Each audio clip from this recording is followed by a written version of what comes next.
Everybody, welcome to Hello. Britpop Director on BP1 and BP2. Here we are. We are here with questions that Brits always ask, young Lawrence here, about America and its people. Okay. If you follow the channel and you know Lost in the Pond, that is Lawrence's channel, who Yep. moved to America, and we've done some videos of his.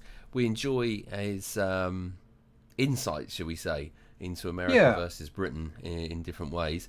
And this one is lots of people that are Brits, like us, stinky dudes, that have asked him questions about America. Okay. Like we said, he always, he's giving our sort of looking at America from our sort of point of view a lot of the times, which is why we enjoy doing his videos. So again, if we had the chance to ask Lawrence some questions, or would we ask him these 7 questions? That remains to be seen. Well, let's find out, shall we? Yeah, we'll see if we can come up with a couple of our own at the end if they haven't done the ones we would have asked. Right. Okay. Let's get into it. Is that Britain and America lost in the pond, and one of those memos pertains to questions. Specifically, questions that British people ask me about the United States and its people. I'm Lawrence Brown, and this video is sponsored by Squarespace. If you've been paying attention, you may remember that last week I did the exact reverse of this video when I looked at 7 questions that Americans always ask me about Britain and its people. And as somebody who's lived in the United States now for ages, I do indeed get a lot of questions from people back home, such as, "Ooh, Lawrence, do you think you'll ever develop an American accent?" Or, "Why is Arkansas pronounced Arkansas, not Arkansas?" I did a YouTube short about it already. And so I'm drawing on all of my expertise of living in the United States to answer questions like these today, so that maybe all of the British friends and family members that are asking these questions finally shut the up. That said, I really like people, and since we're on our way to 1 million subscribers, if you're not yet one of them, do that now. In the meantime, here are 7 of the most common questions that I get asked by British people about America and Americans. Come on then. Okay.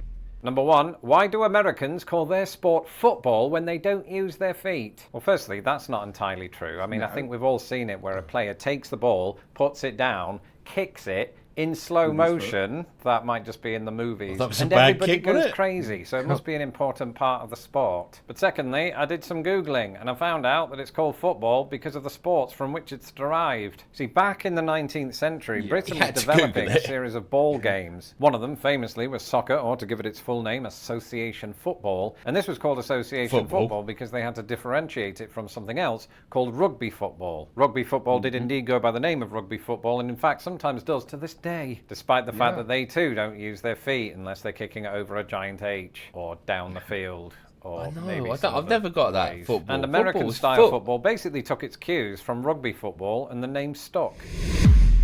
So that's it, is it? Yeah, well, I think when it, obviously the first games of rugby were pretty much anything goes, wasn't it? Kick it, pick it up, run with it, whatever. And then they sort of kind of eventually developed the rules that now, that we now know. But yeah, RFU in it, Rugby Football Union or something like that, and then obviously Football Association. And I guess when it went over to America, they sort of picked bits and pieces of both rugby and football, melded them together, and came up with American football. Yeah, not American rugby. No. Or soccer. Soccer. All right, this question I get a lot. Why is American bread so sweet? And we have to make a bit of a distinction here, because the bread that we're talking about is the kind of store-bought bread that you get in supermarkets that are used for sandwiches. And it's true, one of my earliest experiences in this country was raiding my mother-in-law's bread bin when I was hungry late at night. And I was really excited because, as everybody knows, there's nothing better than bread and butter at midnight. That's just me, right? Well, bread and butter's all right. It was really sweet. Toast. It was almost like I was having a late-night dessert. And basically, this additional sweetness on American bread comes down to one word: added sugar. That's 2 words. Oh, right. And it's true. As somebody who gave up added sugar a couple of years ago, I was shocked to find just how much Added sugar. 2 words. Yeah. Sorry, I thought you wanted. Oh no. Yeah. Like you say, I mean, flour, bread, flour dough, water in it normally. Well, yeah, you put a little bit of sugar in, I Added think. sugar But was found in American bread. 2 grams of added sugar, which is 4%. 3 grams of added sugar, 6%. Now, there's a couple of things to add here beyond sugar. Number one, the addition of added sugar is supposedly intentional in order to prolong the life of the bread. And pound for pound, I have found that American bread takes a bit longer to turn green. I was a student in England, so I've got a lot of experience in this field. But the other thing to point out is not all American bread is sweet. Since giving up added sugar, I've mostly turned to sourdough or rye, some of which have 0 added sugar, which tastes great with some strawberry jam, which I've just realised has added sugar. And something else that's really sweet, my new and improved website at lostinthepond.com. As my YouTube channel grows ever nearer to 1 million subscribers, it only makes sense that I have a central hub for all things pond. And now, thanks to Squarespace, I do. In 2024, we've been rebuilding our website from scratch using some of Squarespace's key features. Like, for example, its seamlessly integrated blog pages so that you can read my words in my voice. Website or domain purchase. On the link is in my description below. Yeah, I mean, there's nothing worse when you are hungry or you're sort of hankering, like you say, you're a bit of toast and jam or marmalade. Go down there, open it, and it's gone green. You know. Well, yeah, I mean, unfortunately, mold sets in, doesn't it? And, So, but sweet bread, I can't say I've had too much sweet bread. Not something we have in the UK. And if I do it in the bread maker, like I say, I'll only, just a tiny bit. Yeah, probably equal amount of salt. And I mean, you do get your sort of sweet buns, don't you, and stuff like that. Yeah, you get your sticky buns, sticky sweet buns. Oh, matron. Get your chops around that. All right, are you scared of all the guns? Number 3, are you scared of all the guns? I predicted that. I would say not all of them. I used to love the Super Soaker 5000. And in fact, it's a weird one, this, because while guns are definitely used to kill more people in America than they are in Britain, I don't particularly live in fear of them because, number 1, I'm an optimist. Some would say a blind optimist. And number 2, so long as you stay in the right part of town and or don't become a member of a gang, there's a good chance that you can go 16 years living in America without seeing gun violence firsthand. Now, that's not to say, of course, that America hasn't had many well-documented mass shooting events. And these, of course, horrific as they are, paint a picture that there are shootings on every corner of every city at every second of every day. I don't mean to come here with that false impression, because otherwise you won't ever leave your hotel. And I can hear my Uncle Toby right now, but Lawrence, there are 30,000 gun-related deaths in America every year. And that is a big number, but you have to keep in mind that, unfortunately, over half of those are suicides. But even though this is a very serious subject, I wanted to answer it, because while there clearly are people in this country who will pick up a gun and do the unthinkable, your chances of dying in this way during a given year, never mind a 2-week visit, are approximately 1 in 32,000. So don't worry too much and just be vigilant. Okay, can we... 1 in 32. I'd want it a bit higher than that, to be fair. Yeah, I was just thinking that. Those odds. I mean, yeah, he's probably not going to, but 1 in a million would have been better. Yeah. I think that is a question for Brits, isn't it? I mean, because we don't have, we can't just go to the local gun store and pick up a gun. Yeah. That is a fair question, I think, for Brits to ask somebody in America, about that. And having not been, but then, we've had so many comments about, people never seen guns, people don't carry guns. I guess he's right. As long as you're living your daily life, like we would probably live our daily life in the UK, you're probably not gonna ever have a problem. I guess it's if you get into a confrontation or a gang-related crime, or I mean, as I say, I mean, I was there recently, October, and. Walked around freely, didn't see any guns, but it would have been, wonder what if something had kicked off, how many guns would have instantly appeared? Yes. Yeah, that's a good question. Yeah. Because concealed carry is allowed. Yeah. So they're not all walking around with them strapped over. But if something had kicked off, how many guns would suddenly have appeared in front of me, and I'm the only one with a knife and fork? Well, yeah, there is that. Yeah, exactly. And I guess that's the mentality, isn't it? In a way, to say, well, it's about defence. Yeah. But if nobody's got a gun, the only defence is this. Yeah, that's it. And then in Britain, escalate from there. We've got a knife crime problem. So because we haven't got guns, what's the next form of defence? Knife. Yeah. The knife is there to defend from other people that are attackers. So it's what it is. All right. Okay. Back to the comedy stuff now. Okay.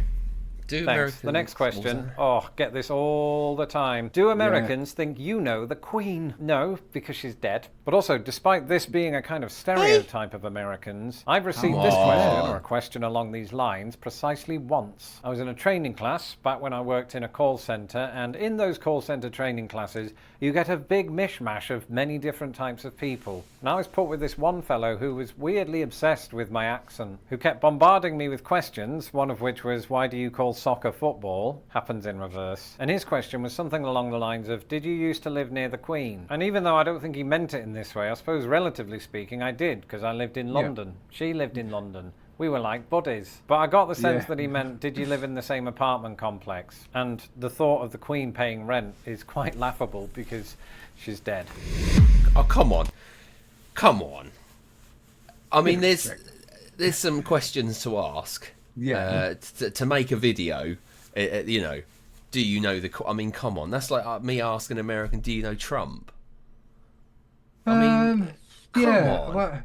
Well, it's a strange one, isn't it? Because I often get the feeling that, do you know so-and-so? And it's like, they think we all kind of live in the same place and know everybody because England's that small. And like, really? So, I don't know. Very strange one. Yeah. Same as everything else. We only know the royal family through the media, and any time they come round to open an event. Yeah.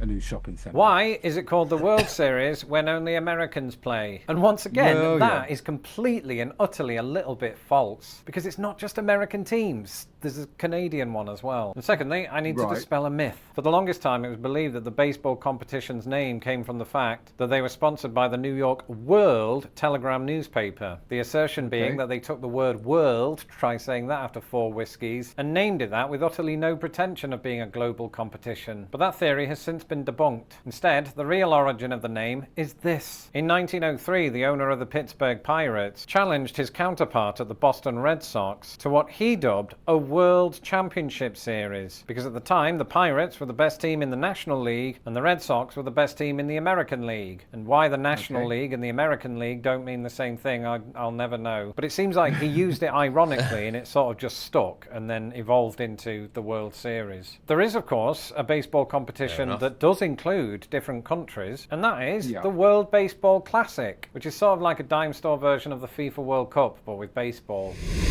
Fair enough.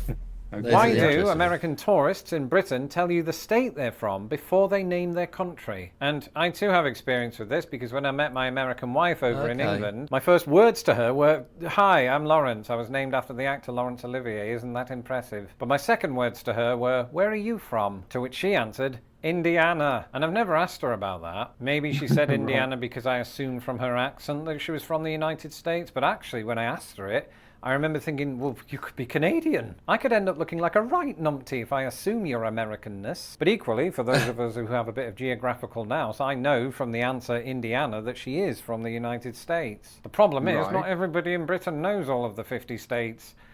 Not everybody in America does, come to that. So I suppose in some ways it is kind of weird, but then on the other hand, I think Americans do carry a little bit of pride in their roots, as in where they came from, not their hair, although in my wife's case, both. And so maybe it's a manifestation of that. It's sort of like when Americans go around wearing their college jumpers / sweaters, because I think it might be to Americans a status symbol. I've no idea actually why they do that. Sorry, I've just made most of that up. Let me know in the comments why you do it. If you do. Actually, a couple of things there. Let us know in the comments as well. I mean, first of all, very grandiose saying that you were named after Laurence Olivier. Could be Lawrence. He's around the corner. But I often find when you're in these kind of conversations, especially meeting Americans, where are you from, buddy? Oh, London. Because, like, as soon as you start getting into specifics, Torbay, Devon, where's that? Because I just go London. You know what I mean? It's just easier, isn't it? Whereas they're the opposite. It's like Indiana or, I get that impression as well. It's quite funny. You are right. I mean, I wouldn't say I'm from Hampshire. Yeah. Even though I am from Hampshire, but you're in a big old conversation then, aren't you, about where is Hampshire? Yeah, I must admit. Like, is that, or if you do say something like, I'm from the West Country. Oh, is that next to London? And so you might as well just start off straight there anyway and just cut the conversation in half straight away. I have noticed that, and I've spoke to many different Americans. Even when I went on holiday, I met quite a few in the Dominican. And you would say, "Oh, where are you from?" And they'd say, "Oh, Utah." Straight away, it wouldn't be America. Yeah. Just assume that I know they're from America. And they say, "Oh, exactly that. Where are you from?" I say, "Oh, Portsmouth." And they'll say, "Is that near London?" And you're like, it's like, well, we know. I know where Florida, Utah, roughly where the states are. Whereas the Americans I've met, just know London. Anything else other than London, it's like, well, London and Scotland. How far away from London? Yeah. Then you're into specifics, aren't you? So, you may as well just go straight in there. Yeah, London. Yeah, near enough. Next to the Queen. Yeah, next to the Queen. 2 doors up. Yeah. Yeah, funny. All right. There's a decent chance that you don't, because of this. Why don't most Americans have a passport? Why don't many Americans own passports? Well, as I said in a video that I did all about this a few years ago, the answer is multifaceted. Firstly, while only 42% of Americans own a passport compared to 86% of Brits, significantly more Americans these days do own a passport than they did 30 years ago, which was approximately when I first started hearing about this stereotype. And secondly, there's this perception that America is so huge and packed with variety that you could just do all of your traveling here. And while that isn't necessarily an idea that I subscribe to, it is one that many Americans do. And because arguably way more Americans than Brits have family members and friends that live 1,000 miles away in the same country, sometimes in order to see them, that necessitates that they take a holiday within the country. But it's not cheap. Domestic flights can get up to $1,000. And so that would be one of the other reasons that a lot of Americans don't travel internationally, is they simply can't afford it. And I know what you're thinking. Yeah, Lawrence. But isn't it also down to a lack of curiosity on the part of Americans? And I think it would be hard to argue that there isn't an element of that. But that just comes down to what they're exposed to. If you compare the news cycles of both Britain and America, the BBC reports on countries from all over the world, even countries that don't have oil. How mad is that? Whereas when America provides international reports, it's usually on countries that they have a vested interest in due to their foreign policy. So I think America just isn't exposed to other countries as much, and this is heightened, of course, by the fact that they are bordered only by Mexico and Canada. If you go over to Britain, we're bordered by the sea, but then the rest of Europe with all of the countries that come with that. Now, that's not to say that no Americans travel abroad, otherwise I wouldn't have met my wife and or moved to the United States and started this very channel. So I'm glad she did. Yeah, well, fair enough. Well, if I've learned anything today, it's that on YouTube you can talk about guns and bread in the same video. But I've also learned that I didn't share housing facilities with the Queen. Let me know in the comments what you've learned today. And if you've not had a chance to watch the first part in this series, 7 questions that Americans always ask me about Brits and British people, you'll watch that video next. In the meantime, goodbye. Maybe we'll follow up with that one. Okay. Yeah. Yeah, interesting. I mean, first thing, like you say, didn't go for all the obvious ones, which is fine because we know the answers to most of those. So he did some decent bit of research there on them. And I kind of agree with him on the last one, the passport thing. We've got passports because we want to sort of get out of the UK, which is quite small, to go to Spain, France, Italy, or whatever, which requires a passport. Yeah. But even some of those places are even closer than where American families probably live. Yeah. So I agree. Doing a massive sort of away day, aren't you? A holiday. If I lived in New York, yeah, and I wanted some warmth, I'd go to Florida. Yeah, that's it. Whereas here, come to America, Italy, I have to get out of Britain if I want that. So I'd go to Spain or Italy or France. Yeah.